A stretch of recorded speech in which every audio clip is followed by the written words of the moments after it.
ينفعنا وانفعنا بما علمتنا وزدنا علما سبحانك لا علم لنا إلا ما علمتنا إنك أنت العليم الحكيم Amin. اللهم يا معلم إبراهيم علمنا ويا مفهم سليمان فهمنا اللهم يسر ولا تعسر رب تمم بالخير اللهم آمين Amin. أما بعد السلام عليكم ورحمة الله wabarakatuh. Waalaikumsalam warahmatullahi wabarakatuh. Warahmatullahi wabarakatuh. Saya doakan semua berada dalam keadaan yang sihat. Amin, amin. Amin, amin. Jika ada yang kurang sihat, kita doakan akan kembali sihat. Jika ada yang telah pergi, kita doakan Allah rahmati dan Allah ampuni. Mudah-mudahan dia berada dalam kalangan orang-orang yang soleh, insya-Allah. Amin. Ni antara kerugian COVID adalah kita tak boleh nak menziarahi sahabat-sahabat kita, guru-guru kita yang pertama yang sakit kan. Menziarahi orang sakit, fadilat dia pun dah sangat besar kan. Malaikat mendoakan pergi dan juga pulang. Kemudian menziarahi ataupun mensolatkan orang yang meninggal serta menghantar jenazah hingga ke kuburan pun pahala yang sangat besar. Dan hingga Ibnu Umar radhiyallahu an ketika ditanya apakah pahala orang yang solat jenazah dan menghantarkan jenazah ke kuburan hingga masuk ke liang lahat, dia kata pahalanya adalah 1 qirat bagi setiap satu. Lalu Ibnu Umar kata laqad farratna fi qararita katsirah, telah berapa banyak qirat yang telah kita sia-siakan. Mudah-mudahan Allah kembalikan kita kepada keadaan asal kita, boleh kembali meraih pahala yang mudah yang sangat banyak ni, insya-Allah. Baik, kita menyambung perbincangan kita dalam surah Al-Hasyr. Kita berhenti pada ayat yang ke-20.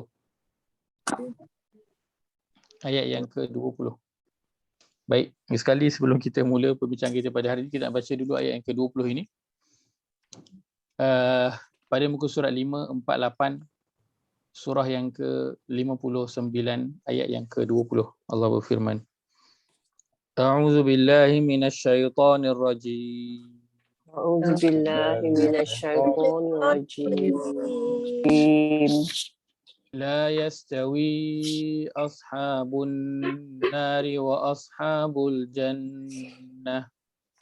La yastawi ashabun nari wa ashabul jannah. Ashabul jannati humul faizun. Ashabul jannati humul faizun. Terjemahan. Silakan Haji Yahya ada ke? Ada Ustaz. Okay. Tidaklah sama ahli neraka dengan ahli syurga. Ahli syurga lah orang yang beroleh kemenangan. Baik. Haji Yahya dah berada di Ya KL Ustaz, atau masih? saya baru sampai petang ni Ustaz. Masya-Allah, masya-Allah. Terima kasih di atas doa keselamatan Ustaz. Allah itu. Alhamdulillah. Baik. Pada sesi yang lepas kita telah melihat mengenai siapakah mereka itu, dan Allah sebutkan mengenai dua golongan selepas ayat ke-18 dan juga 19, iaitu yang pertama ashabun nar, yang kedua ashabul jannah. Ashabun nar ini mereka adalah orang-orang Neraka. fasik. Fasik dan Yahudi. Termasuk dalam itu adalah Yahudi dan juga munafik. Dan juga termasuk dalam itu adalah orang-orang yang nasullah, yang melupakan Allah Azza wa Jalla. Baik. Ashabul jannah itu Allah sebutkan orang-orang yang terdapat pada ayat yang ke-18, iaitu orang yang beriman dan juga bertakwa. Maka orang yang dia beriman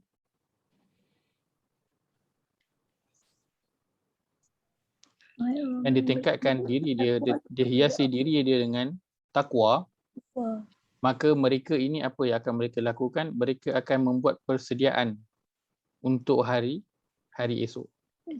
Mereka akan membuat persediaan untuk hari esok dan mereka berhati-hati dalam melakukan persediaan itu. Kenapa kena berhati-hati dalam nak melakukan persediaan? Kerana kita tak nak bawa yang pertamanya barang yang tak perlu. Dan kita tak nak bawa barang yang tak perlu. Bekal yang tak perlu kita tak nak bawa. Kenapa? Kerana dia akan menambah beban. Yang pertama. Yang kedua, dalam nak menyediakan persediaan untuk hari esok, kita tak nak tersalah ambil barang. Maksudnya apa? Kita pergi ambil barang orang. Kan? Ataupun pergi ambil barang yang tak sepatutnya kita ambil. Dari sudut baik buruk ataupun halal haramnya. Maka dalam nak membuat persediaan juga perlu ada perancangan dan perlu ada cara gerak kerjanya. Kena ada. And sebab itu pada penghujung ayat yang ke-18 itu Allah sebutkan innallaha khabir, dia benar-benar maha melihat apa yang kamu kerjakan secara zahirnya dan secara batinnya apa yang kamu semua kerjakan. Maka ashabul jannah mereka adalah orang yang berusaha untuk beriman dan berusaha untuk mendapatkan takwa. Setelah diberikan kepada mereka Islam. Baik, kenapa pada ayat yang ke-20 ini Allah bagi tahu tidaklah sama ahli neraka dan ahli syurga. Ahli syurga lah orang-orang yang beroleh kemenangan, mendapat segala yang diingini. Kenapa Allah bagi tahu? Soalannya kenapa Allah bagi tahu?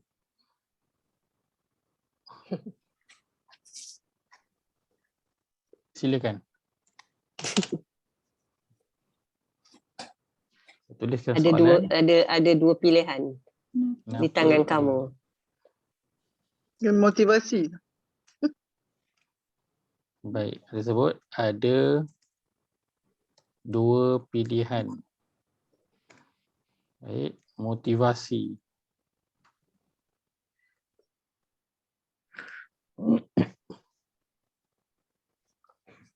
Ada lagi? Kenapa Allah beritahu?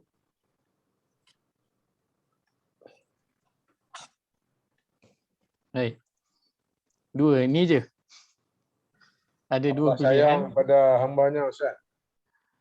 Allah bagi tahu sebab Allah sayang hamba dia. Baik.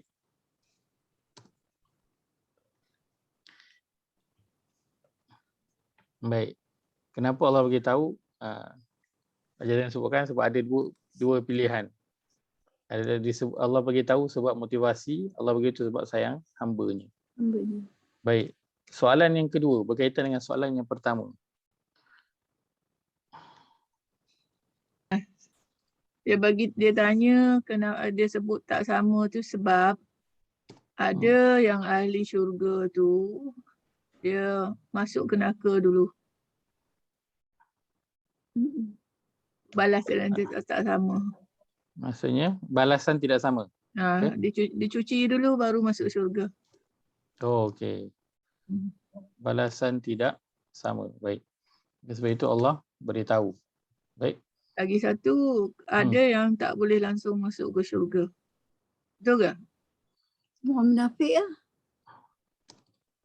Dan orang kafir pun tak ada iman. Baik.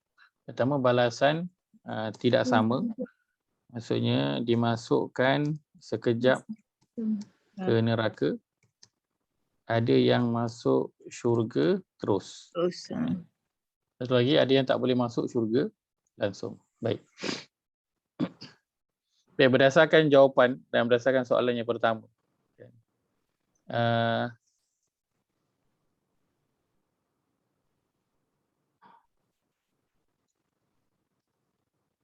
Allah kotakan janjinya. Allah kotakan janjinya maksudnya? Maksudnya kan dalam banyak firman Allah untuk semua perintahnya dan dia macam dalil lah, sebagai dalil menguatkan lagi pilihan tu lah. Apa yang Allah dah janjikan semasa di dunia. Ya. Maksudnya Allah mengutarakan janjinya Allah. Apa janji dan juga apa amaran yang Allah Taala berikan ketika di dunia. Jadi kalau buat baik syurga, Amalan buruk tu banyak, neraka. Baik. Maka ini pertama kita sebutkan kenapa Allah beritahu. Baik. Ustaz yang mana kerana- satu Ustaz? Ha? Jawapan Ustaz yang mana satu? Tunggu Ustaz. Kita None nak of the tunggu. above. Okay. None of the above. Kita nak tunggu Ustaz. Kita nak tunggu jawapan dari Ustaz ni. Jawapan daripada saya ada semua ni lah. Semua ni ada. Kan? Dalam pilihan jawapan saya akan pilih semua lah. Baik, cumanya soalan pertama ini saya nak bawakan kepada soalan yang kedua. Adakah kita tidak tahu ada perbezaan? Adakah kita tidak tahu ada perbezaan? Tahu tak?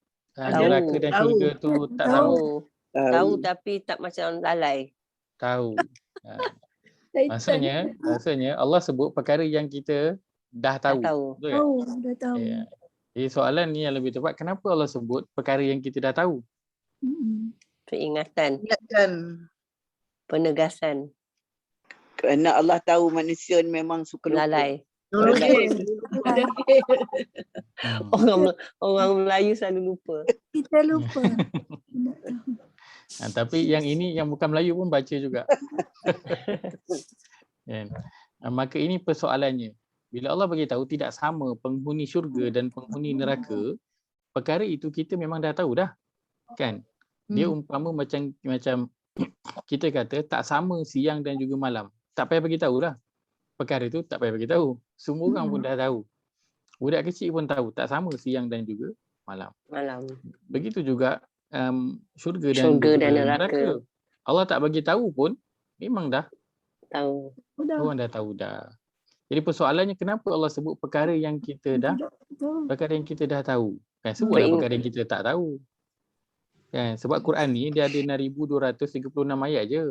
Kan kalau tolak Allah sebut perkara yang kita dah tahu, maknanya sikit je lah yang Allah boleh nak masukkan poin perkara yang kita tak tahu. Tapi kenapa Allah masukkan juga ayat-ayat yang Allah sebut perkara yang kita dah tahu. Kan ayat bentuk begini banyak tak dalam Quran? Banyak kan? Peringatan.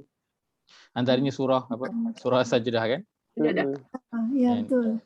Orang beriman dan juga orang fasik la yastawun. Tak sama. Kalau Allah tak bagi tahu pun kita sendiri pun kalau ditanya soalan orang beriman dan orang fasik sama tak? Tak sama. Orang yang tak ada background agama pun boleh jawab tak sama. Tak sama. Jadi kenapa Allah sebut perkara yang kita dah tahu? Ini soalan dia yang sebenar. Kenapa? Kerana lupa. Kenapa lagi? Lalai. Kerana lalai. Kenapa lagi? Kerana leka. Baik. Maka sebab itu Allah sebut perkara yang kita dah tahu. Kenapa? Kerana Allah nak kita sedar. Kan? Umpama bila anak-anak kita melawan cakap. Kita cakap apa? Kau tahu tak kau cakap dengan siapa ni? Aku ni bapa kau tahu. Kita cakap macam tu tak? Aku ni mak kau tahu. Kita cakap dengan dia tu, kita tak tahu ke kita ni mak dia? Tak benar cakap macam tu. Saya tahu tak kan? Tapi kenapa kita cakap macam tu? Nak stres. Kita nak bagi dia sedar. Nak bagi dia buka mata. Maklumat tu memang dia dah ada. Tapi ingatkan. Tak di-stresskan, tak di-highlight kan. Maka sebab itu kita sebut. Walaupun dah tahu dah anak tu sasar lah. Mak lah mak saya, siapa lagi? Tak payah cakap lah. Kan? Tapi kita sebut juga. Kita sebut sebab apa? Kita betul-betul nak ingatkan sebab kita tahu dia tu berada dalam keadaan yang tak sedar. Dalam keadaan yang seolah-olah macam tak tahu. Walaupun perkara itu dia tahu. Dah tahu. Maka sebab itu dalam ayat ini Allah sebut mengenai Allah bagi tahu satu perkara yang memang kita dah tahu lama dah. Iaitu penghuni syurga dan penghuni neraka itu adalah tidak sama. Tapi Allah sebutkan seolah Allah nak bagi tahu, kau tahu tak aku ni Tuhan kau? Kau tahu tak kau kena buat baik? Kau tahu tak kau kena persiapkan untuk hari esok? Seolah-olah Allah nak bagi tahu macam tu. Kerana manusia ini dia sifatnya pelupa. Sifatnya selalu terleka dan juga terlalai. Kita dah sebutkan sebelum ni kenapa orang itu boleh jadi leka ataupun lalai. Kena Godaan dunia. godaan syaitan. Syaitan juga yang selasian dia. Kalau dia boleh bersuara, dia pun kata balik-balik aku, balik-balik aku. Aku tak buat apa-apa pun. Aku juga yang kena. Hawa nafsu Ustaz, hawa nafsu. InsyaAllah. Kenapa boleh leka dan lalai? Iman kita tak kuat Ustaz. Iman tak kuat. Kita salah terlampau apa ni? Terlampau mengingatkan keduniaan aja. Terlampau mengingat Apa? keduniaan. Itu yang dah terlampau duniawi. tapi dah itu dah fitrah lah. Kita punya day to day macam mana? Masya Allah. Kan? Iman tidak kuat. Tapi itulah dia apa? Kita sebutkan sebagai apa? Cabaran. Kan? Cabaran. Ustaz, ada orang cakap Ustaz, kita jangan ekstrim sangat. Ada orang kata kita Maksudnya jangan ekstrim? ekstrim. Macam itulah kalau misalnya kita ingat adalah Akhirat macam kita ingat akhirat saja, kita nak beribadat saja. Tapi kita kena tahu, kita pun kena kita pun apa macam ada satu apa pepatah ke tak tu yang dunia pun macam mana? Macam Kita ambil akhirat, kita dapat dunia dan akhirat. tahu Ya, tapi masalah separuh orang dia terlampau ke akhirat sampai dia macam ni macam kan ada ada satu kata yang hidup ni kita buat seolah-olah kita akan mati esok, tetapi kita pun beribadat mencari nafkah macam itulah something macam tu yang berusaha dua-dua Kita cari lah, nafkah dua-dua. seperti kita akan hidup lagi 1000 tahun. besok. 1000 tahun. Bekerja seolah akan hidup 1000 tahun. Beribadah seolah akan mati esok hari. Maknanya itu menunjukkan apa? Itu menunjukkan bekerja janganlah teruk benar. Ada 1000 tahun lagi nak hidup. Beribadah kena sesungguhlah. Sebab apa? Esok nak mati. Jadi mana nak kena lebih kan? Yang nak mati esok ke ataupun lagi 1000 tahun lagi ada untuk hidup? Dia nak mati tu lah besok. Yang mati itulah yang kena kuatkan. Kan? Tapi itulah dia cabaran dalam kehidupan. Kenapa manusia tu kenapa boleh leka dan juga lalai? Seorang tu boleh jadi leka dan juga lalai apabila dia ralit dengan sesuatu. Kan? Anak-anak boleh hilang dekat shopping mall sebab apa? Sebab mak dia ralit tengok barang, anak dia pun ralit duk berjalan sana sini. Ya tak? Tak perasan mak dia kat mana, mak dia pun tak perasan anak dia kat mana. Sebab apa? Ralit. Terleka, duk asyik tengok sesuatu, fokus pada sesuatu itu hingga tak perasan perkara yang lain. Maka sudah tentu kelekaan ataupun kelalaian itu adalah disebabkan kehidupan dunia ini. Dan memang dunia ini Allah jadikan memang sangat cantik kan. Dan memang Allah sebut pun dalam surah Ali Imran kan, zuyyina linnas hubbus syahawat. Allah memang hiaskan dunia ini perkara-perkara yang menarik keinginan syahwat. Dan itulah dia punya cabaran dia kan. Kita dah tahu do's and don'ts dia kan. So bila kita masuk, dia memang betul-betul mencabar walaupun dah tahu apa yang boleh dan apa yang tak boleh, dia tetap juga menjadi satu cabaran yang sangat kuat hingga perlukan kepada peringatan yang banyak, perlu kepada peringatan yang selalu. Kenapa? Kerana kita sekarang tengah deal dengan sesuatu yang nampak dan sesuatu yang tak nampak. Kita sedang nak kejar sesuatu yang kita tak nampak iaitu akhirat, tapi kita sedang hidup di dunia yang kita nampak segala kenikmatan dia. Maknanya kita mendahulukan nafsu lah. Maknanya Mendahulukan nafsu. Mata yang kita nampak. Mendahulukan nafsu. Sebab itu dalam Quran banyak sebut tentang hawa nafsu. Kan? Macam ayat kita sebutkan dalam surah surah An-Nazi'at kan. Orang yang dimasuk ke dalam syurga. Sebab apa dia masuk dalam syurga? Wa amma man khafa maqama rabbih wa nahan nafsa 'anil hawa. Fa innal jannata hiyal ma'wa. Adapun orang yang dia takut pada kedudukan Rabb dia, kedudukan Tuhan dia, dan dia menahan hawa nafsu dia, maka apakah tempat tinggal dia? Maka syurga lah. hiyal ma'wa, tempat tinggal dia. Dan memang begitu Allah jadikan kehidupan dunia ini dihiasi dengan perkara-perkara yang menarik keinginan hawa nafsu, dan itulah cabarannya. Jadi bagaimana, kadang-kadang macam tadi Haji Zaini sebutkan, memang betul itu realitinya. Kan orang kata kau ni berbalik sebut suruh ngaji, berbalik sebut suruh solat, berbalik sebut suruh infak, itu aja kan. Relax lah kan, relax lah. Memang begitu pun realitinya. Maka macam mana kita nak melihat sesuatu itu dengan cara yang benar. Kan antara cara yang paling mudah adalah kita pelajari sirah Nabi dan juga sirah para sahabat ridwanullahi alaihim. Lihat bagaimana mereka menguruskan dunia. Kan? Kerana mereka, kalau kita kata Nabi, bolehlah Ustaz itu Nabi. Kan? Sedangkan Nabi memang Allah sengaja jadikan sebagai manusia sebab dia sama dengan kita. Tapi ada je orang kata, bolehlah Ustaz, Nabi tu dia Nabi. Kita ni bukan Nabi Ustaz. Macam mana? Tak apalah, tengoklah para sahabat. Bandingkan diri kita dengan para sahabat. Para sahabat mereka adalah manusia yang biasa. Manusia yang biasa. Bahkan mereka bukan Islam dengan segala latar belakang yang majoritinya adalah apa? Musyrik lah. Majoritinya adalah musyrik. Kan? Sama ada dia menyembah berhala ataupun dia tak tahu nak sembah apa.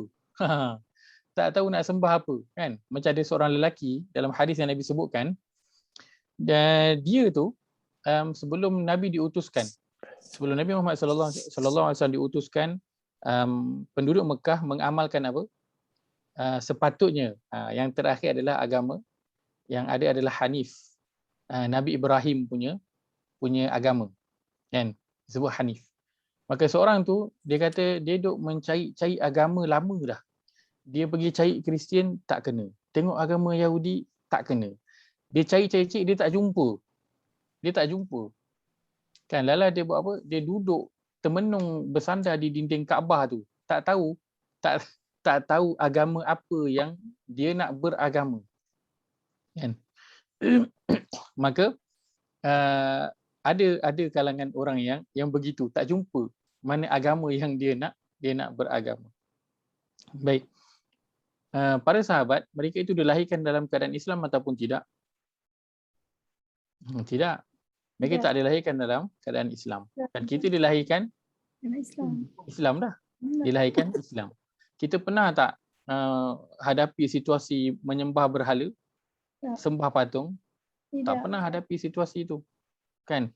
Kita pernah hadapi tak situasi ada adat buruk Arab jahiliyah yang dulu, kan, yang memuja orang, kan, yang mungkin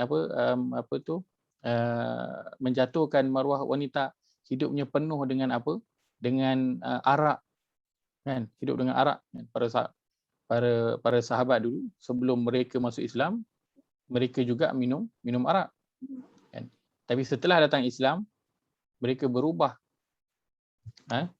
ke arah apa yang Allah dan Rasul nak. Maka cara kita nak menghadapi kelekaan dan juga kelalaian ini, kita melihat kepada para sahabat. Macam mana mereka menguruskan dunia yang Allah berikan kepada mereka. Kalau kita nak cerita tentang kita kena bekerja, adakah para sahabat tidak bekerja? Para sahabat kerja tak? Kerja. Gembala kambing. Niaga, meniaga kain, meniaga spices, meniaga macam-macam yang meniaga, kan. Ada seorang sahabat tu, saya tak ingat nama dia. Dia tu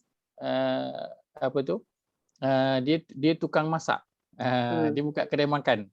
Kan. Dulu kedai makan dia jauh daripada Masjid Nabawi, tapi dia kata kalau dia kerja kat kedai ni, dia nak datang solat jauh, susah.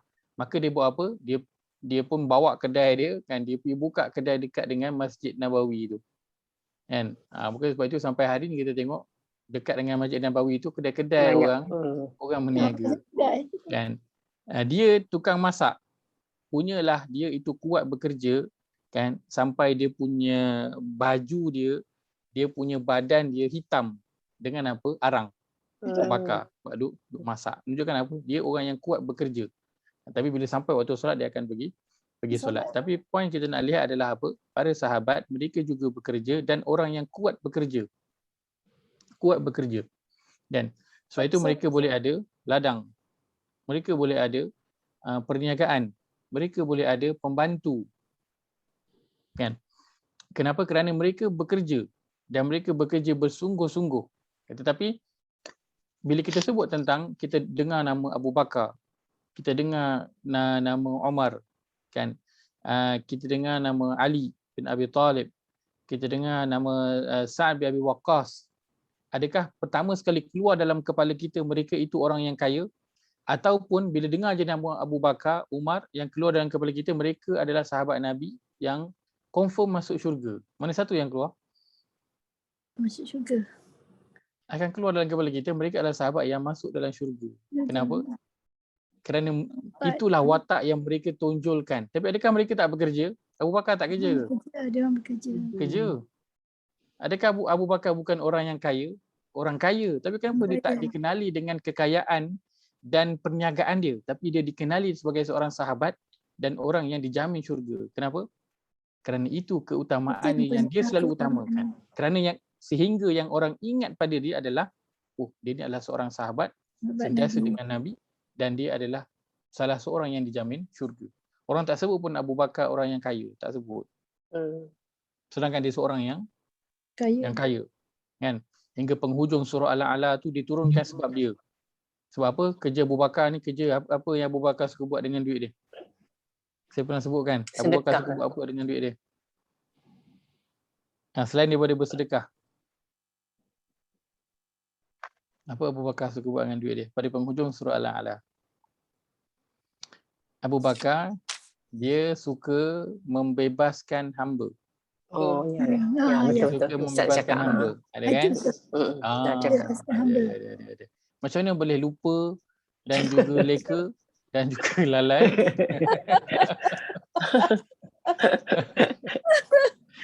Kena itulah. Bilal tu kan Abu Bakar yang, kalau tak silap lah, Abu Bakar yang bebaskan Bilal. Ya, betul. Kan Abu Bakar, duit dia ni dikenali dengan orang yang suka membebaskan hamba. Sampai bapak dia kata, kau ni tak ada kerja lain ke? Kerja kau tak payah habis bebaskan hamba je. Sebab itu Nabi SAW bila melihat Bilal diseksa, dia pergi jumpa Abu Bakar. Kenapa dia jumpa Abu Bakar? Pertama, kerana dia tahu mestilah Abu Bakar ada duit. Kan? Kalau tak, takkan pergi jumpanya. Yang kedua, dia tahu Abu Bakar memang suka membebaskan hamba. Sebab itu Nabi pergi jumpa, Nabi kata, wahai Abu Bakar, kalau boleh kau tolong bebaskan Bilal. Maka Abu Bakar pun pergi membebaskan Bilal. Menunjukkan ada duit ke tak ada duit? Ada duit. Kita kalau nak panggil maid bawa masuk Malaysia, berapa nak kena bayar ke agensi mula-mula? Banyak. Sekarang dah banyak, Ustaz.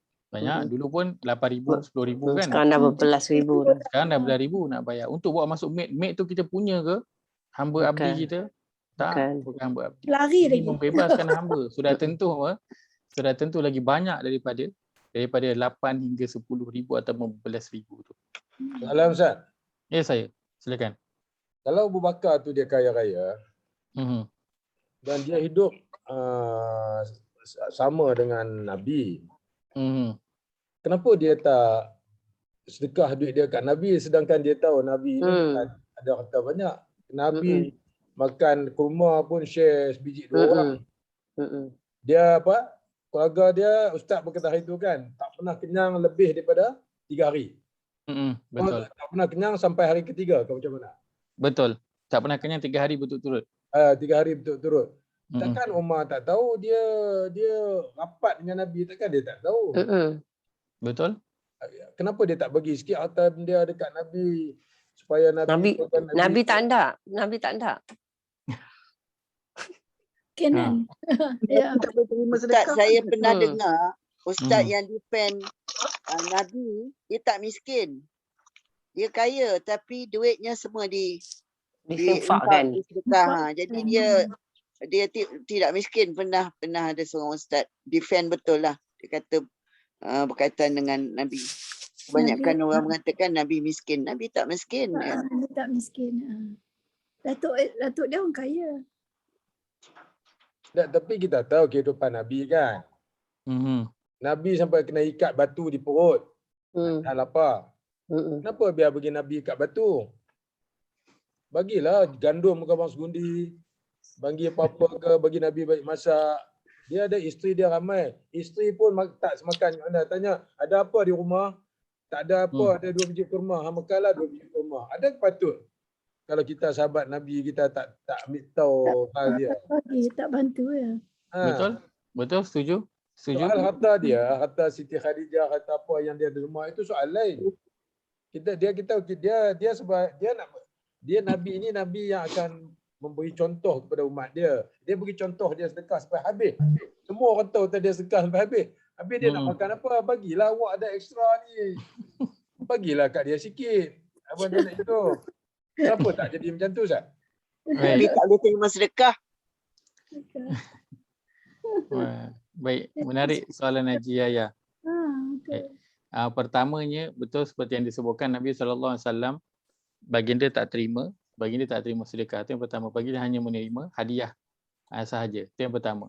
Yang kedua, Nabi SAW seperti juga yang telah disebutkan, baginda bukan orang miskin. Baginda bukan orang miskin. Baginda orang yang kaya. Dan sebab itu kita pernah sebutkan mahar Nabi waktu berkahwin dengan Khadijah berapa? Tak tahu. Tak tahu. Saya tahu dia elite group lah. Quraish kan. Elite group. Siapa yang elite group? Nabi ke Khadijah? Nabi. Nabi. Daripada bangsawan. Bangsawan. Kaum Betul. bangsawan. Ya, datuk dia memang orang bangsawan. Nabi SAW ketika bernikah dengan Khadijah, jumlah yang Nabi berikan mahar kepada Khadijah adalah bernilai 100,000 lebih. 100,000 lebih ringgit hanya maharnya sahaja. Belum lain lah, belum majlis. Tak ada. 100,000 lebih. 100,000 zaman mahar tu sahaja. bilion tak sekarang. Betul. Ustaz, market rate masa tu berapa Ustaz? Tak, saya kira market rate sekarang. Market rate sekarang. Sebab yang Nabi berikan adalah unta. Nabi berikan unta. Harga dia lebih tinggi. Nabi berikan. Tapi sebenarnya yang hukum dia, macam kita kan mas kahwin kan dah ditetapkan oleh agama berapa. So kita nak bagi lebih tak apalah. Maknanya minimum. Boleh, tak apa, tak ada masalah. So maksud saya Nabi kasih 100,000, berapa minimum dia sebenarnya?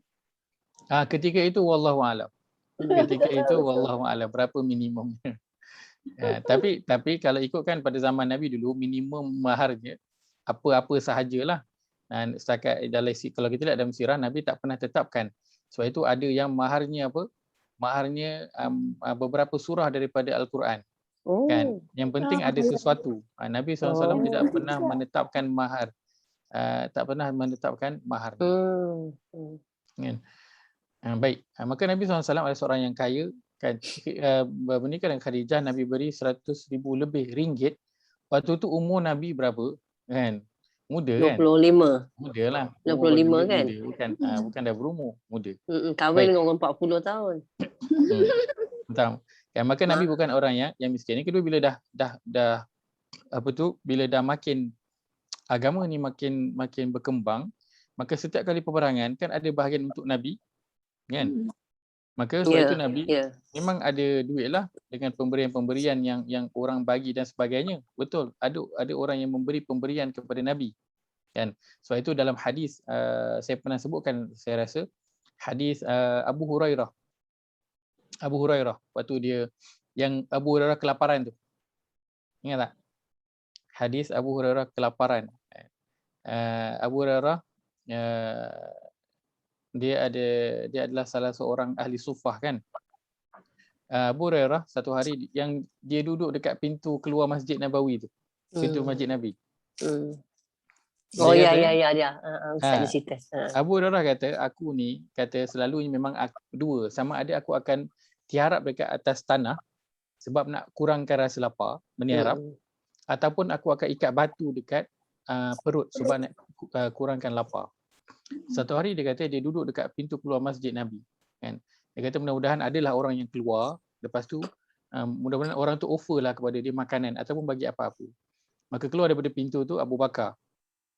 Keluar, Abu Hurairah tanya tentang satu ayat. Dan Abu Hurairah kata, aku tak tanya soalan itu, melainkan mudah-mudahan nanti Abu Bakar dia jemputlah aku lepas dia sembang-sembang tu kan, ajak aku makan ke, ajak pergi minum ke, ngeteh ke kan. Abu Hurairah dah tahu dah jawapan pada soalan yang ditanya tentang ayat tu. Tapi dia tanya sebab mudah-mudahan dengan harapan Abu Bakar ajak dia makan. Abu Bakar menjawab soalan Abu Hurairah tapi tak ajak pun dia pergi makan. Keluar selepas itu Umar, Abu Hurairah tanya soalan yang sama dan dia kata memang aku tanya tu tujuannya nak mudah-mudahan Umar ajak aku pergi makan. Abu Umar menjawab soalan Abu Hurairah tapi tak ajak pun pergi makan. Lalu selepas itu keluar siapa? Nabi sallallahu alaihi wasallam. Fatabassama hina ra'ani wa arafa ma biwajhi wa nafsi.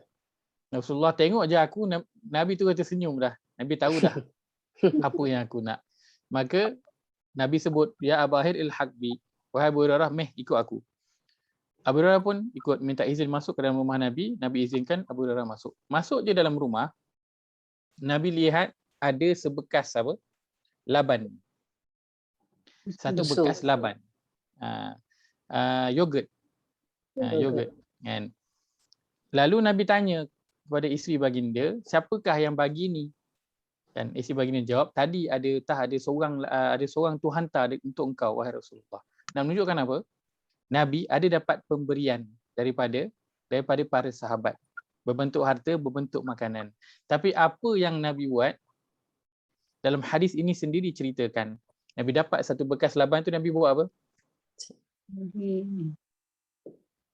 Bagi Abu Hurairah makan. Bagi Abu Hurairah minum. Baik, lagi? Kenapa lupa, lalai dan juga leka juga dengan hadis ini? Saya rasa saya pernah cerita. Itulah. Pernah dengar tapi lupa. Tak apa. Bagus ulang-ulang. Sebab itu konsep dalam Quran dia mengulang-ulang. Sebab itu kadang ayat yang kita dah baca pun saya memang ajak kita baca lagi sekali, bahkan berkali-kali. Sebab apa? Kita nak refresh. Biar sampai mudah-mudahan dia masuk kekal dalam kepala. Rekat ke sekali. Bila dapat je satu bekas tu, perkara pertama Nabi sebut, Nabi kata, ya Abahir ilhaq wad'u ahlu suffah li. Wahai Abu Hurairah, engkau pergi panggil ahli suffah mai datang rumah aku. Ahli suffah ni siapa? Ahli suffah ni fuqara al-Islam, orang-orang Islam yang fakir, yang berhijrah daripada Madinah. Dia muhajirin lah ni. Tapi dia memang fakir, tak ada tempat tinggal, tak ada makanan. Nabi tempatkan dia di penjuru Masjid Nabawi. Mereka ada lebih kurang saya tak ingat jumlah yang sebenar. Saya tak sebut sebab saya tak ingat jumlah yang sebenar. Maka tapi jumlah dia lebih daripada 50 orang, lebih daripada 50 orang. Maka Nabi kata kepada Abu Hurairah, pergi panggil ahli suffah datang ke rumah. Abu Hurairah kata, aku memang, Abu Hurairah ceritalah dalam hadis ni, dia kata, dalam diri aku sebenarnya memang tak suka, memang dengar Nabi bagi arahannya tu aku memang tak suka betul. Sebab apa? Aku ni lapar dah tahap ke bulu. Satu bekas laban apalah sangat, aku minum seorang pun tak cukup. Ini kan pula nak pergi panggil ahli suffah. Maka tapi sebabkan Nabi yang suruh, Abu Hurairah pun pergilah panggil semua ahli suffah datang. Kemudian Nabi suruh Abu Hurairah bagi minum seorang demi seorang ahli suffah itu sampai habis. Kemudian tinggal 2 orang saja. Ya Abahir baki ana wa ant. Ya wahai Abu Hurairah, tinggal aku dengan kau aja berdua orang ni. Maka Nabi kata, uqud fashrab. Duduk dan minum. Abu Hurairah pun minum. Habis minum satu kali, dia pun letak bekas tu. Nabi kata, ya Abahir ishrab. Wahai Abu Hurairah minum. Abu Hurairah pun minum lagi. Habis minum letak lagi bekas tu. Nabi kata, ya Abahir ishrab. Nabi suruh minum lagi. Abu Hurairah kata apa? Wallazi ba'atsaka bil haqq la ajidu lahu maslakan. Wahai Rasulullah, demi yang mengutus kau dengan kebenaran, dah tak ada laluan lagi dah untuk yogurt laban tu masuk dalam badan aku. Aku dah penuh, kenyang dah minum laban tu. Maka Nabi sallallahu alaihi wasallam ambil bekas minuman itu, fahamidallah, Nabi memuji Allah Azza wa Jalla, kemudian Nabi minum. Maka dalam hadis ini, antara perkara yang boleh kita ambil ialah apa? Para sahabat ada memberi hadiah berbentuk makanan ataupun harta kepada Nabi sallallahu alaihi wasallam. Tapi kekal lama tak apa yang orang bagi kat Nabi tu? Tidak. Tak kekal lama. Dapat je terus bagi. Dapat je terus bagi. Habis. Sebab itu ahli suffah dulu dia miskin ke tak miskin? Miskin. Miskin, fakir, teruk sampai rumah pun tak ada. Rumah pun tak ada. Kita sekarang orang miskin sekarang, rumah ada tak? Ada. Masih ada rumah. Kadang kenderaan pun ada. Kan ini rumah pun tak ada. Ni tak payah cerita lah nak ada handphone ke, tak payah cerita nak ada TV ke, tak payah cerita nak ada duit belanja, ada RM1 tak payah cerita. Memang tak ada langsung. Tapi dengar tak Ahlus Sufah tu bunuh diri sebab tertekan dengan kos pembelanjaan kehidupan. Cost of living. Ada dengar tak Ahlus Sufah bunuh diri? Tak ada. Tak ada seorang pun Ahlus Sufah yang bunuh diri. Sedangkan mereka rumah pun tak ada. Kenapa mereka tak ada yang bunuh diri? Beriman Sebab pada Allah. mereka itu dijaga oleh orang-orang Islam yang berkemampuan. Oh. Siapa yang ada bagi. Nabi setiap hari akan bagi makanan kepada dia orang. Kalau Nabi tak ada apa nak bagi, Nabi akan minta pada sahabat tolong bagi makanan kat dia orang. Sebab tu dia orang walaupun miskin tapi cukup dari sudut makan, cukup. Dari sudut makan cukup, apa keperluan itu cukup ditampung oleh para sahabat ridwanullahi alaihim. Ya, sebab itu Nabi macam tu juga keadaan dia, walaupun orang bagi dia 10,000. 10,000 itulah keluar habis. So macam tak ada apa-apa lah. Orang bagi lagi 20,000. 20,000 keluar semua. Habis. Nabi habiskan. Tak ada tinggal pun untuk baginda Nabi SAW. Maka sebab itu bukannya para sahabat meninggalkan Nabi kelaparan, tak, mereka ada bagi kan, tapi Nabi memang macam Ajay sebutlah, Nabi memang kat rumah dia tak pernah kenyang 3 hari berturut-turut. Kenyang tu bukan macam kenyang yang kita punya kenyang, tak.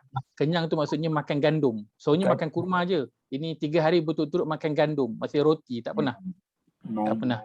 Maksimum 2 hari je pernah makan roti, lepas tu hari ketiga mesti dah tak ada dah. Tak ada apa nak makan lain daripada gandum, tak ada. Baik. Dan para sahabat juga, mereka juga sebagaimana mereka melihat Nabi, mereka juga begitu. Nabi duk bagi, mereka pun duk bagi juga. Infakkan juga kepada orang lain. Sebab itu pada satu malam dalam hadis Nabi SAW keluar daripada rumah dia.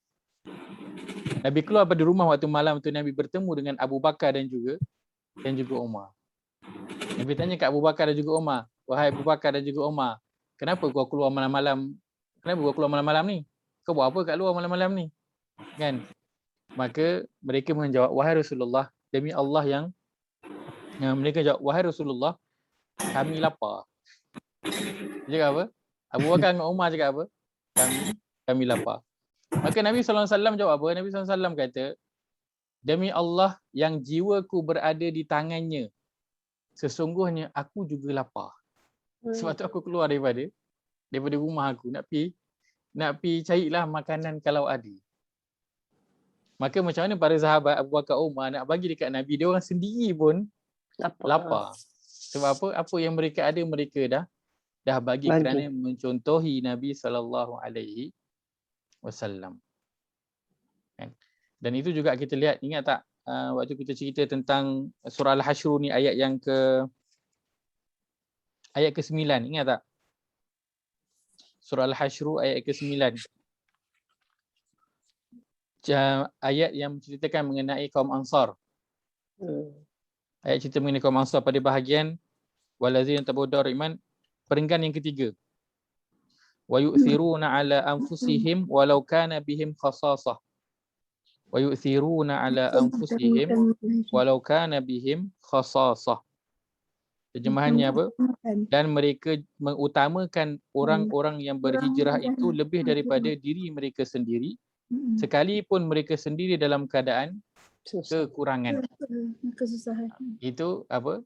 Ansar, utamakan orang lain walaupun diri mereka sendiri pun kekurangan. Macam mana boleh jadi macam tu? Sebab ikut contohlah. Yang bos nombor 1 buat macam tu, mereka pun macam tu. Kan ayat ni turun sebab apa? Seorang Ansar, ayat ni turun perilaku seorang Ansar yang mana satu hari datang seorang lelaki jumpa Nabi. Dia kata, wahai Rasulullah, inni ashku ilaikal juhd. Wahai Rasulullah, aku ni lapar dan aku ni penat. Maka Rasulullah buat apa? Rasulullah pergi keliling dekat rumah isteri-isteri dia semua, tak ada apa nak bagi. Ada air je. Makanan tak ada air je. Maka Nabi balik ke Masjid Nabawi, Nabi kata, siapakah yang man yudhifa dhaifa Rasulillah? Siapa yang nak melayan tetamu Rasulullah? Maka Nabi kata, yarhamukallah, Allah akan merahmati dia. Maka bangun seorang Ansar, wahai Rasulullah, aku Rasulullah bersedia nak melayan tetamu. Dia pun balik. Balik rumah dia buat apa? Dia cakap apa kat isteri dia? Dia kata, wahai isteriku, ada makanan tak? Dia sendiri pun tak tahu kat rumah dia ada makanan ke tak. Dia tanya isteri, wahai isteriku, ada makanan tak? Menunjukkan apa? Kalau kita tahu dah kat rumah ada makanan. Kalau tak ada makanan dia siap masak, kita tahu dalam fridge ada barang makan. Betul tak? Paling kurang kita tahu mesti ada Maggi. Ini dia kat rumah dia tak tahu ada makanan ke tak. Dia tanya isteri dia, ada makanan tak? Isteri kata, ada. Tapi cukup untuk anak-anak je. Itu pun nak buat dia orang macam alas perut je. Nak biar dia tak bising lapar, tak merengek lapar. Maka dia kata apa? Nanti kalau anak-anak kita nak makan, engkau main dengan dia orang, bagi dia orang leka. Lepas tu bagi dia orang tidur. Nanti bila dia dah tidur, nanti kita ajak tetamu masuk makan. Maka isteri dia buat macam tu, bila anak dia merengek lapar, dia main dengan anak dia sampai anak tu tertidur dalam keadaan lapar. Kemudian dijemput tetamu itu makan, dipadamkan pelita api. Lalu tetamu itu makan dan dia dengar tuan rumah, iaitu lelaki Ansar dengan isteri dia pun makan. Sebab apa? Dengar bunyi pinggan. Dengar bunyi, kalau kita dengar bunyi sudu, kena pinggan. Kemudian lelaki itu makan, dah kenyang, dia pun berlalu. Besok lelaki itu jumpa Rasulullah. Rasulullah kata, laqad dhahikallah min sani'ikum al-barihah. Sesungguhnya Allah tertawa. Allah gembira melihat apa yang kamu lakukan terhadap tetamu kamu malam tadi. Iaitu apa? Dia orang tak makan. Anak-anak pun tak makan, tapi dia bagi tetamu makan. Sebab apa? Dia adalah tetamu Rasulullah, dia utamakan orang lain. Maka contoh ni semua mereka dapat daripada Rasulullah sallallahu alaihi wasallam. Baik. Maka begini cara kalau kita nak belajar macam mana untuk tidak leka dan lalai dari sudut duniawi. Kalau kita rasa kerja itu membuat kita leka, kan, kita kena ingat para sahabat juga bekerja, bahkan mereka punya harta lebih banyak daripada kita. Kan, seorang sahabat yang memang kita tahu, Abraham bin Auf, kan, sangat kaya. Sangat kaya.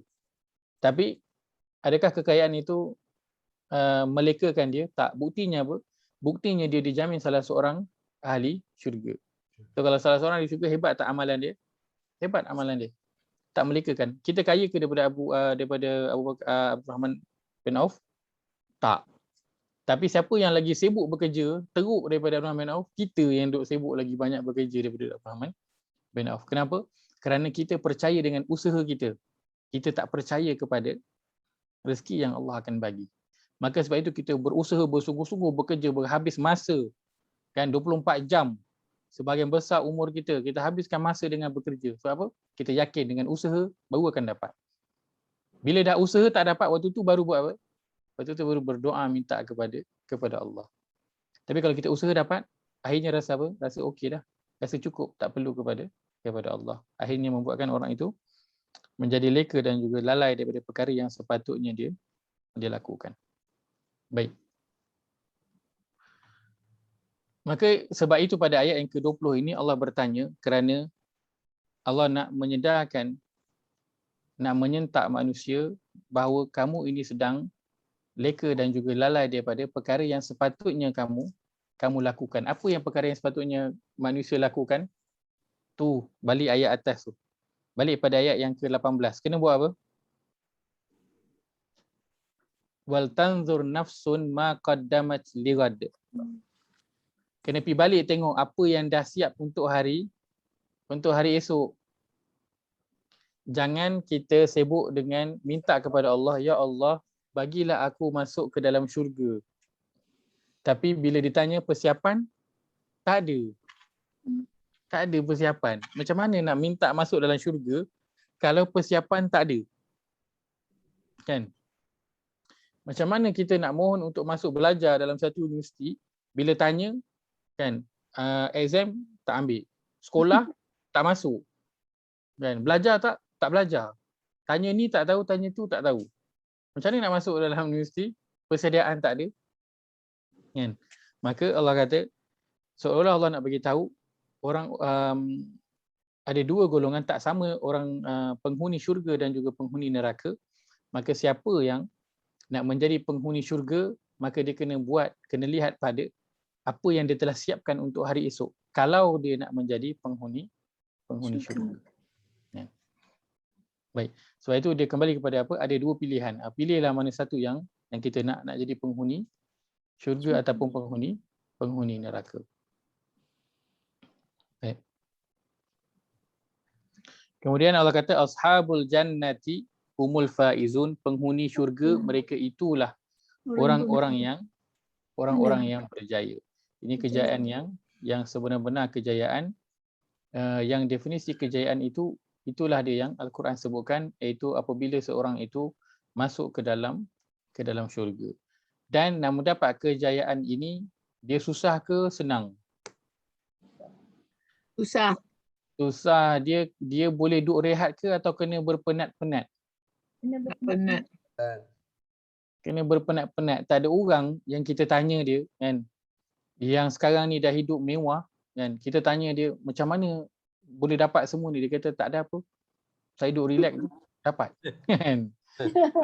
Ini kita cerita cara yang halal lah, cara yang kabel dan sebagainya tu tak ceritalah. Yang mak ayah dia kaya ke jumpa audisi tu tak ceritalah kan. Dia bukan cerita sultannya kan. Anak dia jadi kaya sebab apa? Ayah dia raja. Tak, ini cerita orang normal. Macam mana boleh senang? Sebab apa? Berusaha. Susah ke? Senang? Sudah pasti susah. Kerja siang malam, meniaga siang malam kan, meja ke meja, iklankan dekat orang dan sebagainya. Untuk apa? Mendapatkan kejayaan dia. Kan? Maka kejayaan itu pasti didahului dengan susah payah dulu. Sebab itu Imam Ahmad bin Hanbal, murid dia tanya dekat dia. Murid dia tanya, wahai Imam, bilakah seseorang itu akan hilang rasa penat dia? Dia tak rasa penat dah dan tak rasa susah dah. Tak perlu bersusah payah. Imam Ahmad bin Hanbal kata, apabila langkah pertama dia langkah ke dalam syurga. Waktu itu barulah tak ada penat, lelah dan juga susah payah. Maknanya selagi belum sampai langkah kaki pertama masuk ke dalam syurga, maka itu masih lagi berada dalam medan susah payah dan juga penat lelah. Ujian. Ustaz. Baik, ya saya. Nak masuk syurga ni, ada tak tip-tip yang secara kasar atau keseluruhannya macam mana kita nak boleh jadi orang yang masuk syurga? Dia tak ada shortcut, dia ada juga shortcut kan? Maksudnya macam yang penghuni syurga ni ada shortcutnya, macam orang yang bagi minum anjing tu shortcut lah. Dia tak ada buat apa. Macam orang yang kutip ranting tengah jalan apa semua tu, yang buat kebaikan tu. So sekarang ni persiapan dia ni merangkumi apa je lain pada solat yang diperintahkan tu. Boleh tak bagi secara kasar lah panduan dia? Sebab hari tu kita dah tahu dah orang yang nak masuk Jahannam tu macam mana orangnya kan. Ni syurga ni sebab Allah dah cakap dah, dengan amalan kamu tu kamu tak belum garanti dapat masuk syurga melainkan dengan rahmat dia. Itu yang kita nak cari, itu rahmat dia tu macam mana. Ya. Puas juga dia fikir kita buat persediaan, duk fikir-fikir apa persediaan yang saya dah buat selama ni. Soalan yang sangat menarik ya Janura. Soalan yang sangat menarik. Baik, pertamanya nak melihat pada perkara yang Janura kongsikan tadi mengenai seorang wanita yang diberi anjing minum lalu dimasukkan ke dalam syurga. Baik, hadis ini hadis yang sahih kan, hadis yang sahih. Cumanya para ulama mengatakan perkara ini terjadi atas kehendak Allah Azza wa Jalla. Kan, dia terjadi atas kehendak Allah Azza wa Jalla. Jangan pula orang nanti kan, tak apalah dia bermaksiat kan, buat salah, buat dosa sampai penghujung usia, dia kata tak apalah, orang bagi minum anjing pun masuk syurga kan. Aku ni ada juga solat, takkan tak masuk syurga kan. Nanti cari anjing pula bagi minum ya. Cari anjing bagi minum kan. Tak. Hadis ini Ustaz sambung. Baik. Pasal perempuan yang pergi minum anjing tadi Ustaz. Dia dimasukkan ke syurga terus ke atau dia terpaksa melalui neraka disebabkan kehidupan dia? Dia dimasukkan ke dalam syurga terus. Terus. Masuk ke dalam syurga terus. Macam orang hadis, yang Macam orang yang dan disebutkan masuk bunuh syurga. orang tu kan Ustaz. Yang bunuh Ya, orang betul. tu yang separuh jalan tu dia masuk ke syurga terus juga kan? Betul. Dia masuk syurga terus. Yang Masuk bunuh syurga terus. 99 orang tu Ustaz. Ya, betul. Ha. Tu Dia syokkan masuk tu. syurga terus. Masuk syurga terus. Masya-Allah. Jadi, kita dah berapa orang bunuh dah? Cukup dah sama 9? Belum. Mana kena usaha lebih lagi. Cukup sama 9. Baik. Hadis orang bunuh sama 9 orang. Hadis seorang wanita yang beri anjing minum. Juga ada satu hadis lain seorang lelaki yang dah menghabiskan umur dia dengan membuat segala macam dosa dan juga kesalahan, yang mana bila dia kata bila dia mati nanti bakar dia, kan? Dia kata ke anak dia, pesan ke anak dia dalam hadis sahih, dia kata kalau aku mati nanti bakar, lepas tu nanti debu daripada badan aku tu dia kata bahagi dulu, separuh dia kata tunggu musim angin, maka naik atas bukit dan tebarkan dia punya debu-debu tu, lagi separuh tunggu musim hujan, musim tengkujuh, bagi berlayar di laut, kemudian tebarkan lagi separuh debu mayat ayah dia. Lalu anak dia bertanya, kenapa kau nak buat sebegini, wahai ayah? Ayah dia kata, biarlah aku bertemu Allah dalam keadaan yang begitu. Maka pada hari kiamat dihimpunkan semua debu-debu mayat lelaki tersebut yang tersentuh entah berapa banyak dedaunan di hutan, juga dihimpunkan segala debu-debu yang berada di lautan, maka ditiup dan dihidupkan kembali lelaki tersebut. Dan Allah bertanya, wahai hamba-Ku, kenapa engkau buat sebegitu? Allah tanya. Maka hamba lelaki tersebut, wahai Allah, ya Allah, aku tak buat itu kecuali kerana aku takut kepada engkau. Kenapa? Dia takut, dia dah buat banyak dosa, kan? Jadi dia takut. Dia buat itu kerana apa? Kerana dia takut kepada Allah. Maka Allah kata, wahai dia hamba-Ku. bakar dulu ya Ustaz. Ha? Itu sebab dia bakar dulu. Itu sebab dia bakar dulu dengan harapan mudah-mudahan Allah tak dapat nak sekali hidupkan dia balik. So tak kenalah apa-apa kan. Dia tak payahlah nak menghadap Allah tu. Begitu dia punya logik fikir dia, sebab tu dia suruh tabur. Kan? Pada dua tempat dia suruh bakar dan suruh tabur. Pada dua tempat. Sebab apa? Dia takut nak menghadap Allah nanti dengan kesalahan yang dia dah buat. Dan lalu Allah kata, wahai hamba-Ku, masuklah ke dalam syurga. Semua dosamu telah aku ampunkan kerana engkau mengerti untuk takut kepada aku.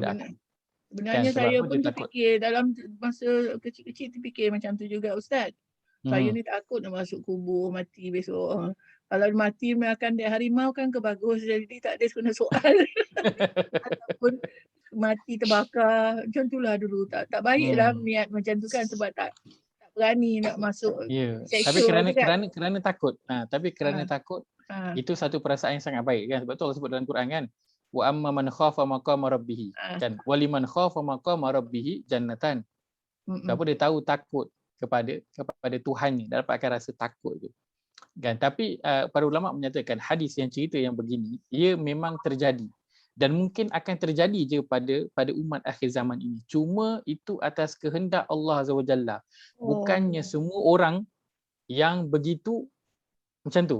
Semua orang yang dia bagi anjing minum dapat masuk syurga. Semua orang yang dia dah buat salah banyak, dah buat dosa yang banyak, kemudian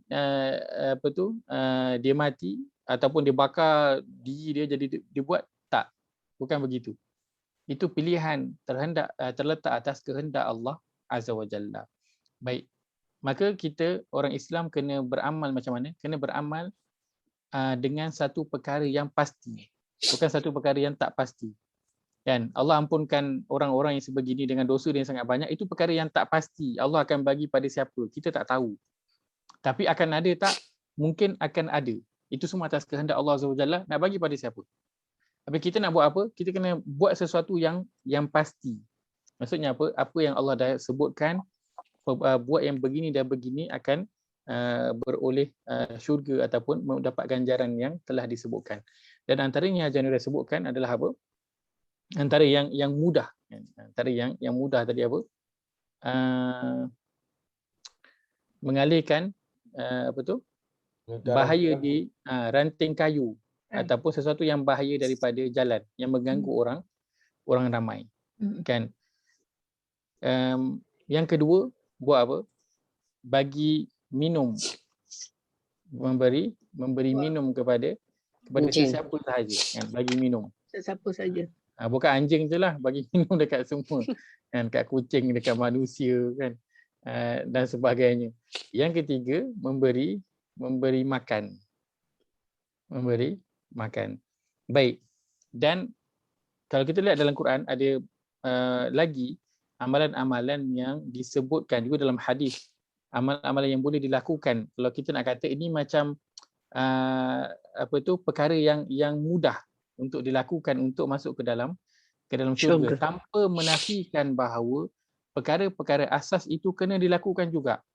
Maksudnya yang wajib, solat, puasa, zakat dan sebagainya, itu semua memang kena lakukan. Tambahan Perintah, adalah itu perkara-perkara perintah, yang kan? tambahan adalah perkara-perkara yang kita sebutkan. Maka secara umumnya ulama kata apa? Macam baca ayat kursi. Ulama kata apa? Ulama kata buatlah sebanyak kebaikan yang boleh dilakukan. Kenapa? Kerana kita tak tahu amalan mana yang Allah terima. Kita tak tahu amalan mana yang Allah terima. Kadang kita solat, tapi adakah kita pasti solat kita itu diterima oleh Allah? Tak pasti. Maka nak buat apa? Tampung dengan solat sunat. Tapi adakah kita pasti solat sunat kita itu diterima oleh Allah? Tak pasti juga. Maka nak buat apa? Tampung dengan berinfak. Tapi adakah kita pasti infak kita itu betul-betul ikhlas kerana Allah? Tak pasti juga. Maka nak tampung dengan apa? Tampung dengan bacaan Quran. Adakah pasti bacaan Quran tu betul dan memang kerana Allah, ataupun tanggungjawab terhadap Quran tu telah diselesaikan dan Allah terima? Tak pasti juga. Maka kena buat apa? Kena buat itu dan juga ini. Jadi secara kesimpulannya ulama kata, buat segala kebaikan yang kita boleh, yang kita mampu, buat semuanya. Kerana kita tak tahu mana satu amal kebaikan yang Allah terima. Mungkin nanti banyak amalan yang kita buat, kan, yang Allah terima apa?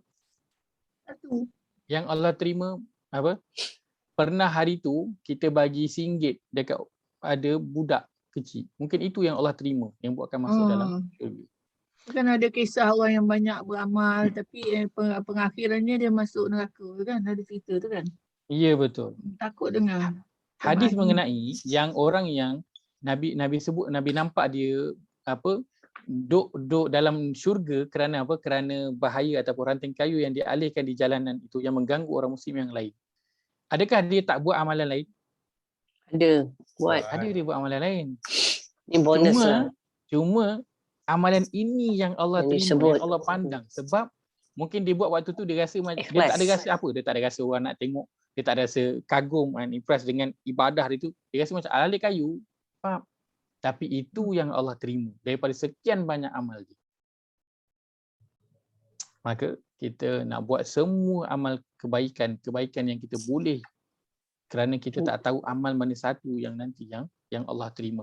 Maka sebab itu Allah kata, Nabi SAW sebutkan, la tahkiranna minal ma'rufi syai'a. Jangan sekali-kali kamu memandang remeh pada apa pun bentuk kebaikan. Jangan pandang remeh. Kenapa jangan pandang remeh? Sebab kita tak tahu mana satu kebaikan yang Allah akan terima daripada kita. Dan itu walau antalqa akhaka biwajhin taliq. Walaupun kebaikan itu maksudnya apa? Kamu berjumpa sahabat kamu dengan berwajah yang manis, berwajah ceria, muka happy. Walaupun itu yang kita buat, jangan pandang itu adalah perkara yang remeh. Kerana kita jumpa kawan kita muka happy, muka ceria tu, Allah masukkan ke dalam syurga. Penat tak senyum? Allah, tak penat. Bestnya. Tapi mungkin apa? Kita ini, mungkin orang tu, member kita tengah gundah gulana. Kan dia jumpa kita muka happy, senyum, saya cakap dengan dia. Dia terus rasa seronok. Rasa seronok. Maka itu memasukkan dia ke dalam syurga. Ustaz, mungkin keikhlasan tu Ustaz. Sekecil-kecil Sudah perkara tentu, ni, sudah tentu itu perkara yang dititik beratkan, kadar keikhlasan itu. Kan? Sebab itu dalam hadis Nabi sebutkan tentang orang yang solat, dah solat selama 60 tahun. Tapi tak ada apa pun diterima daripada solat 60 tahun dia tu, tak terima apa. 60 tahun Nabi sebut, 60 tahun solat tapi tak terima apa-apa daripada solat dia tu. Kalaulah dia mengharapkan pahala daripada solat dia tu, habislah. Habis. Dia ingatkan solat dia tu dah cukup dah, tapi rupanya tidak. Baik. Ayat yang ke-21, kita nak baca dulu ayat 21 ni. Boleh nampak di skrin Boleh. Boleh. Lau Baik, Allah anzalna. berfirman. Oh. A'udzu billahi minasyaitonir rajim. A'udzubillahi minasyaitonir rajim. لو أنزلنا هذا القرآن على جبل لرأيته خاشعا لو أنزلنا هذا القرآن على جبل لرأيته خاشعا لرأيته خاشعا متصدعا من خشية الله لرأيته خاشعا متصدعا من خشية الله وتلك الأمثال نضربها للناس لعلهم يتفكرون وتلك الأمثال نضربها للناس لعلهم يتفكرون. Terjemahan. Kira kami turunkan Al-Quran ini ke atas sebuah gunung. Nescaya engkau melihat gunung itu khusyuk serta pecah belah kerana takut kepada Allah. Dan ingatlah, misal-misal perbandingan ini kami kemukakan kepada umat manusia supaya mereka memikirkannya. Baik. Ayat ke-21 di surah Al-Hasyr. Ayat yang saya kira makna yang Allah nak sampaikan itu sangat jelas dan sangat direct. Boleh difahami oleh setiap orang. Betul tak? Boleh faham? Faham. Boleh. Dah faham, maka kita tutuplah kelas kita pada Tak faham Ustaz. bukan saya nak kata kita faham tak. Saja gurau. Kalau ikut Baik. perkataan yang secara directnya tu fahamlah, tapi maksud dia Dalam dah. dalam Ya. tu. Misal perbandingan ini kami kemukakan kepada umat manusia supaya mereka memikirkan. Baik, boleh kongsikan awal ni. Maknanya Apa yang kita dapat? manusia ni kalau dia turunkan Al-Quran buat ada je ya. Kalau gunung tu dia pecah. Gunung pun dah pecah. Manusia buat dek je. Gunung Boleh boleh pecah. Gunung Baik. dah terus pecah. Allah. Padahal dia tak Tunduk. bernyawa, yang manusia bernyawa. Aduh, hai. Ada akal lagi tu. Manusia berakal. Gunung tidak berakal. Baik, ada lagi? Silakan. Fikirkanlah. Renungkanlah. Renungkanlah. Tidakkah kamu berfikir? Ada tak hafalah? Tak ada nampak hafalah pun. Ta'allahum tu, Baik, ta'allahum yatafakkarun, supaya mereka memikirkannya. Dia suruh nak berfikir, Zainon. Tadi kita kata kita faham. Gunung tu keras macam batu tapi boleh pecah. Pecah, boleh fikir pula. Manusia lembut, tak ada apa. tak ada apa. Tak, pada saya Quran tu apa tu? Dia punya mukjizat kan, satu mukjizat semua ada dalam tu. So tak dapat bandingan lah. Tu maksud apa? Mukjizat. Inilah Quran tu sendiri mukjizat Allah. Al-Quran yang Yang sangat sangat agung, hebat, agung. Maknanya tak boleh ditampung oleh gunung. kuatnya Al-Quran dia. Kuatnya Isi- Al-Quran tu isi- sampai kan isi- pecah isi. gunung. Kuatnya isi Al-Quran tu. Dia punya perintah kan, dia punya Powernya Al-Quran tu. power ni ke. Nampak tapi nak explain susah. Macam mana ya? Hari ni otak tak jalan.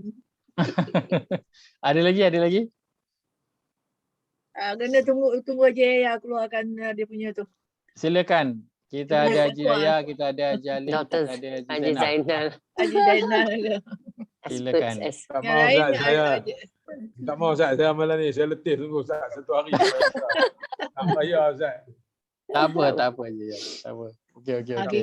Kalau macam tu tanyalah ustaz lah. Baik.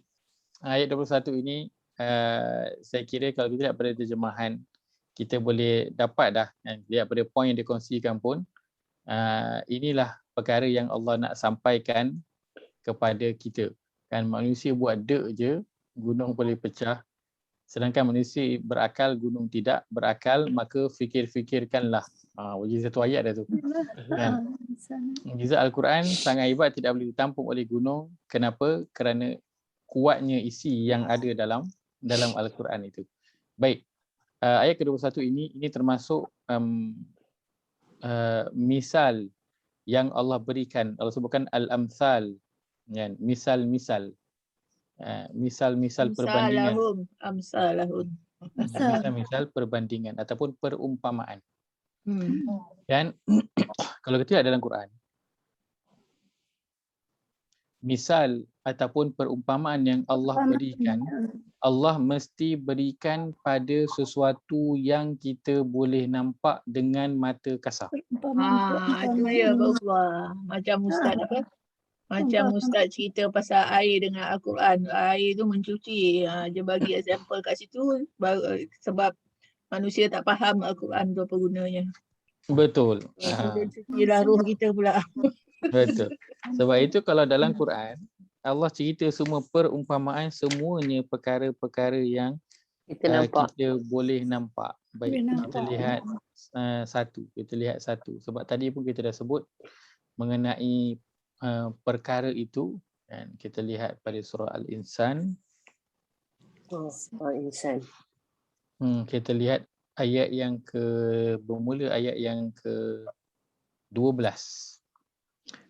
Saya bacakan terjemahannya. Dan kerana kesabaran mereka mengerjakan suruhan Allah dan meninggalkan larangannya, mereka diberi balas oleh Allah dengan syurga dan persalinan dari sutera. Sutera boleh nampak? Boleh. Mereka berehat dalam syurga dengan baring di atas pelamin-pelamin. Pelamin boleh bayangkan? Boleh. Mereka tidak nampak di situ adanya matahari. Usahakan hawa panas ni dan tidak juga merasai suasana yang terlampau sejuk. Boleh bayangkan cuaca yang tak panas dan tak sejuk? Nyaman? Boleh. Sedang naungan pohon-pohon syurga itu dekat dengan mereka dan buah-buahannya pula dimudahkan untuk mereka memetiknya dengan semudah-mudahnya. Boleh bayangkan pokok yang buahnya jatuh terjuntai sampai ke bawah, boleh petik je pokok mangga ke rambutan ke, boleh bayang? Boleh. Boleh buka air mulut terus yang makan. Dan selain itu diedarkan kepada mereka oleh pelayan-pelayannya. Boleh bayang tak kita ada pelayan orang gaji? Boleh. Bejana dari perak dan piala-piala minuman yang keadaannya laksana kaca. Boleh bayangkan? Boleh. Keadaan laksana kaca sedang ia dari perak. Pelayan-pelayan itu menentukan kadar isinya sekadar yang cukup betul dengan kehendak penggunanya. Baik. Indahnya syurga. Ayat 21. Mereka di dalam syurga dengan ayat 21. Mereka dalam syurga memakai pakaian yang hijau yang dibuat daripada sutera halus dan sutera tebal. Boleh bayangkan kain sutera warna hijau? Boleh. Serta mereka dihiasi dengan gelang-gelang tangan dari perak. Boleh. Tapi saya rasa lebih cantik lagi Ustaz ni daripada gelang. Betul. Sebab itu dalam Quran kita cari perbandingan yang Allah beri, baik syurga ataupun baik neraka. Bentar. Neraka pun takut Tapi ini tadi dia bagi kat gunung, dia nak menunjukkan macam keras kepala keras lah. Iyalah benda yang keras, tapi boleh dia boleh takut pecah. Cair, boleh cair. Habis tu efek dia kat manusia, Al-Quran tu, efek dia kepada manusia. Kalau manusia tak ikut apa yang di-guide oleh Al-Quran, Lebih keras daripada gunung. dia akan hancur lah. Dia akan hancur ke macam mana? Baiklah. Tunggu Ustaz Baik, lah. Tunggu Ustaz dah. surah Dukhan, surah 44, ayat 43. Allah kata sesungguhnya pokok zakum. Pernah tengok? Tak pernah. Tak pernah. Apa pokok zakum? Tahu tak? Dia Tak ada tahu. dalam neraka je. Tapi Allah kata apa? Buahnya menjadi makanan bagi orang yang berdosa dalam neraka. So boleh tahu tak ada satu buah dalam neraka namanya zakum. Tapi kita tak tahu macam mana benda buah zakum, tak pernah tengok pun. Allah kata apa? Makanan ini kuda panas seperti tembaga cair mendidih dalam perut. Boleh bayang tembaga cair? Boleh. Boleh bayang. Mendidih dalam perut. Mendidih dalam perut. Tembaga yang mendidih dalam bekas dia. Yang ni, yang misalan-misalan yang ni kita boleh nampak, boleh faham. Tapi yang atas gunung tadi dia payah sikit nak faham. Baik. Ada simbolik sikit kat situ. Kalau boleh Baik. kita minta Ustaz terangkan lah. Kita dah puas, dah berpusing dah nak fikir.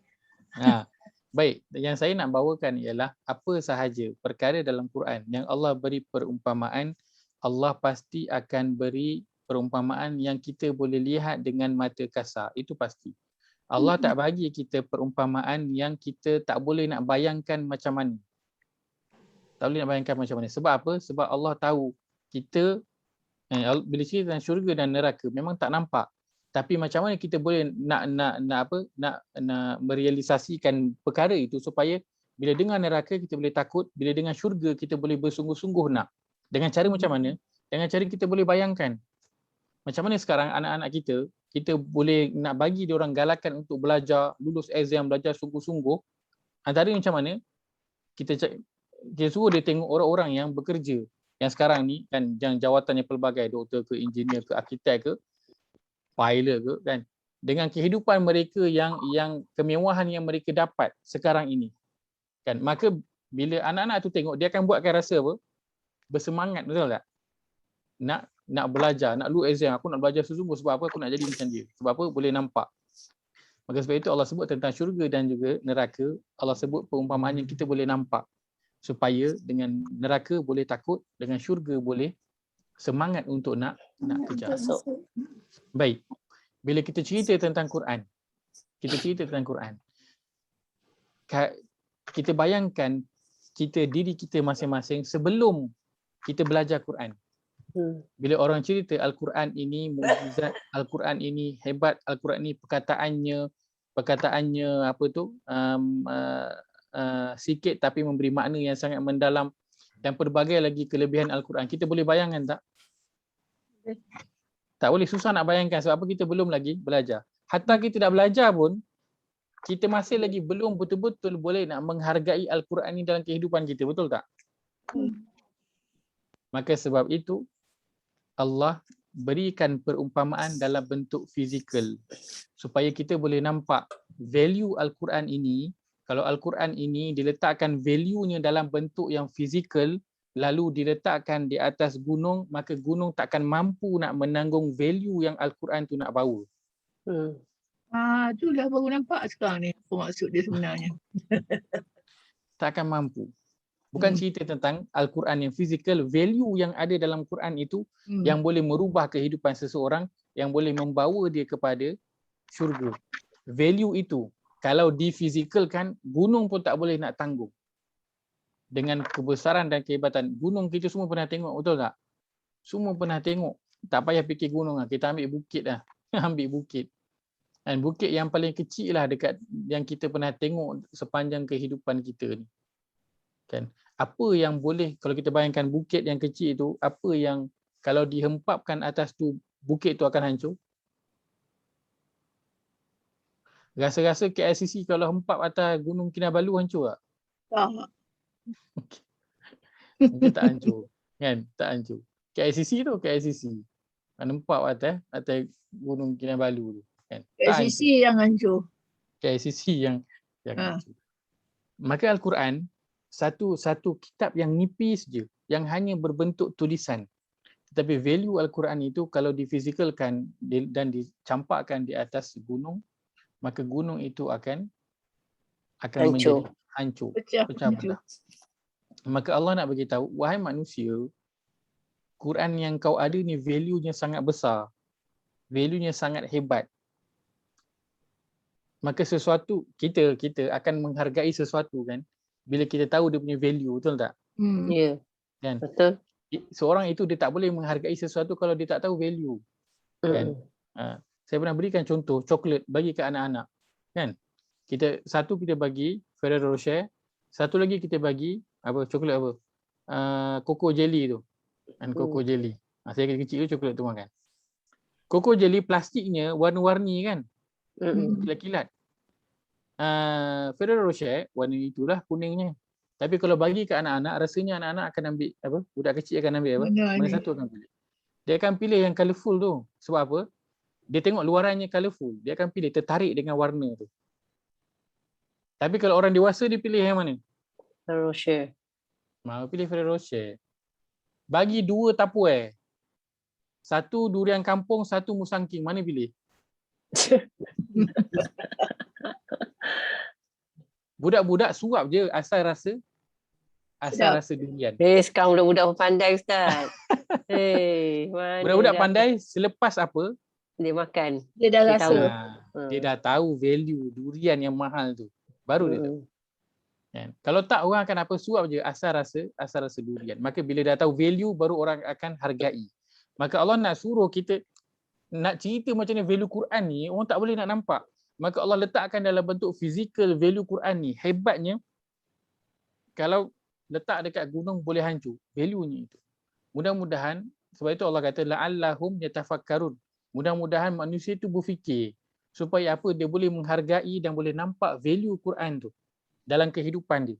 Hingga dia bersungguh-sungguh nak belajar. Hingga dia bersungguh nak bagi perhatian, nak faham Quran ni. Dan nak hidup dengan Al-Quran. Tapi kenapa hancur Ustaz? Kenapa gunung tu hancur? Kenapa gunung tu hancur? Baik. Value dia terlalu berat. Itu perbincangan yang kita akan masuk seterusnya dalam ayat ini. Ini saya bagi gambaran umum ayat ini apa yang nak diceritakan. Kita akan masuk nanti dalam sedikit perbincangan detail mengenai ayat ini insya-Allah pada sesi kita yang akan datang insya-Allah. Baik, sebelum saya tutup, ada apa-apa soalan ataupun ada apa-apa tambahan? Itulah soalan Zainul ni tak boleh ya? Panjang sangat nak jawab. Yang mana? Soalan Zainul tadi. Yang mana? Kenapa gunung hancur? Kenapa gunung pecah? Oh, kenapa gunung pecah? Itu kita akan jawab pada sesi yang akan datang insya-Allah. Sebab itu nanti kita akan masuk bila kita mula bincang pada ayat nanti, kita akan lihat kenapa. Kalau direflektkan ke manusia macam mana tu boleh pecah tu. Maknanya kalau yang tak ikut Quran tu, dia hancurlah kehidupannya dunia akhirat dia. Tak boleh tidur Ustaz, tak ada jawapan. Baik, soalan tadi apa? Ada. Kenapa gunung tu hancur? Ketakutan.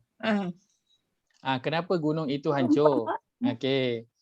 Ayat kenapa gunung itu hancur itu dijawab oleh ayat yang lain dalam Quran. Yang kita pun selalu baca, kita pernah baca, saya yakin kita pernah baca atau kita pernah dengar ayat itu. Apakah ayatnya? Tunggu.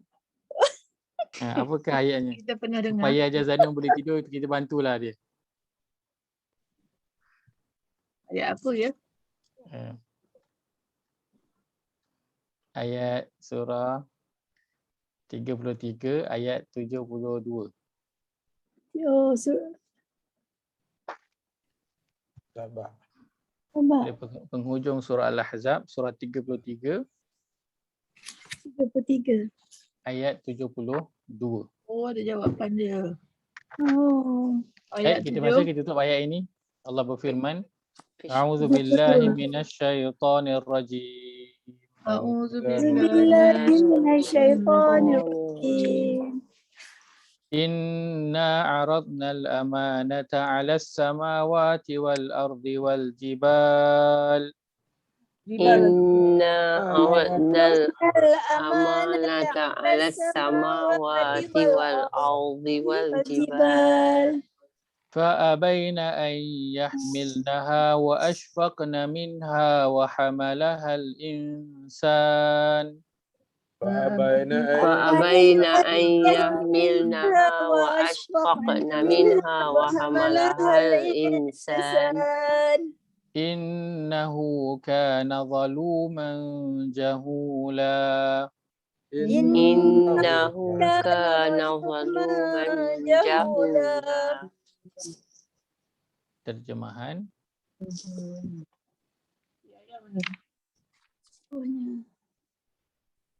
Silakan Haji Yahya. 72 Ustaz ya. 72. Sesungguhnya kami telah kemukakan tanggungjawab amanah kami kepada langit dan bumi serta gunung ganang untuk memikulnya. Maka mereka enggan memikulnya dan bimbang tidak dapat menyempurnakan kerana tidak ada pada mereka persediaan untuk memikulnya. Dan pada ketika itu manusia dengan persediaan yang ada padanya sanggup memikulnya. Ingatlah, sesungguhnya tabiat kebanyakan manusia adalah suka melakukan kezaliman dan suka pula membuat perkara-perkara yang tidak patut dikerjakan. Baik. Maka yang berat pada Al-Quran itu adalah amanah yang ada padanya. Baik, apalah berat sangat amanah ni Ustaz? Kan? Kenapa dah berat benar? Amanah yang ada pada Al-Quran ini nanti apakah kesannya? Apakah kesannya? Kesannya adalah apa yang Allah sebutkan pada ayat yang selepas itu, iaitulah liyu'adziballahu al-munafiqin wal munafiqat wal musyrikin wal musyrikat wa yatuballahu 'alal mu'minin wal mu'minat. Kesannya apa? Kesannya nanti akan ada orang-orang yang akan diseksa oleh Allah Azza wa Jalla dan akan ada orang-orang yang Allah akan terima taubat mereka, iaitu orang beriman daripada kalangan lelaki dan juga wanita. Maka amanah ini dia akan bawa kepada apa? Surga dan neraka. Dia akan membawa kepada syurga dan juga neraka. Berat tak kalau masuk dalam neraka? Berat. Itu yang saya sebut dia hancur macam masuk neraka kan. Gunung satu kalau masuk dalam neraka, apa jadi? Hancurlah, bukan satu gunung. Bergunung-gunung kalau masuk dalam neraka. Hancurlah. Maka amanah yang tak nampak dilihat ini akan membawa kepada neraka. Itu yang menjadikan gunung hancur. Tak sanggup nak bawa. Baiklah dia hancur siap-siap sebelum nanti dihancurkan di akhirat. Baik hancur siap-siap. Sebab kalau dia berani untuk pikul, maka ada kemungkinan nanti dia akan dihancurkan di akhirat lebih teruk lagi. Maka hancurlah siap-siap dekat dunia ni kan, untuk tidak nak menerima amanah yang diberikan oleh Allah SWT. Dia buat macam orang yang bakar, dia suruh bakar debu mayat dia tu. Mayat dia tu. Saya siap dah, surrender. Sebelum Allah bakar dulu. Bakar. Maka sebab itu gunung menjadi pecah kerana amanah yang ada pada Al-Quran ini yang mereka pun tak sanggup nak pikul. Kerana di dalam Al-Quran itu nanti dia akan bawa kepada dua yang kita sebutkan.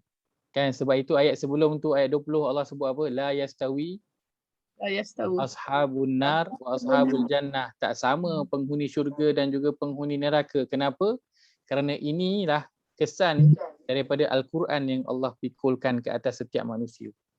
Penentu nanti syurga ataupun neraka. Betul. Maka boleh tidur dah.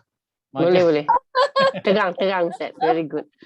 Maka gunung tak nak ambil risiko. Dia nak play safe. Play safe lah. Dia nak play safe. Tak payah ambil siap. Reject safe. Tapi manusia hero. Manusia nak jadi hero. Kan? Dia pun ambil apa yang gunung tak sanggup nak ambil. Baik, kita akan sambung bincangan pada minggu hadapan insya-Allah. Ya Aqulu Allah. Okey, terima qawli kasih hadza Ustaz. wa Alhamdulillah. astaghfirullahal azim li wa lakum. Terima kasih Allahumma Ustaz. ij'al hadza jama'ana jam'an marhuma wa tafarruqana min ba'dihi tafarruqan ma'suma. Amin. Allahumma inna na'udzu bika min 'ilmin la yanfa' wa min qalbin la yakhsha' wa min nafsin la tashba' min da'watin la yustajabu laha. Amin. Amin. ربنا اغفر لنا ولإخواننا الذين سبقونا بالإيمان Amin. لا تجعل في قلوبنا غلا للذين آمنوا ربنا إنك رؤوف رحيم Amin. ربنا آتنا في الدنيا حسنة وفي الآخرة حسنة وقنا عذاب النار صل اللهم على نبينا محمد وعلى آله وصحبه أجمعين والحمد لله رب العالمين. Kita tutup majlis kita dengan tasbih kifarah. Subhanakallahumma wa bihamdika asyhadu an la ilaha illa anta astaghfiruka wa atubu ilaik. Kita doakan juga mudah-mudahan Allah beri kesembuhan, recovery kepada suami Ajah Nuriah, kebersihan dan Amin. kekuatan untuk jaga Amin. suami dan terus mengendalikan kelas-kelas yang banyak tu. Mudah-mudahan dia terus diberikan kekuatan insya-Allah. Terima kasih semua, jazakumullah khaira wa barakallahu fikum. Assalamualaikum warahmatullahi wabarakatuh. Waalaikumsalam. Terima kasih Ustaz. Terima kasih Ustaz. Terima kasih banyak Ustaz. Terima kasih banyak.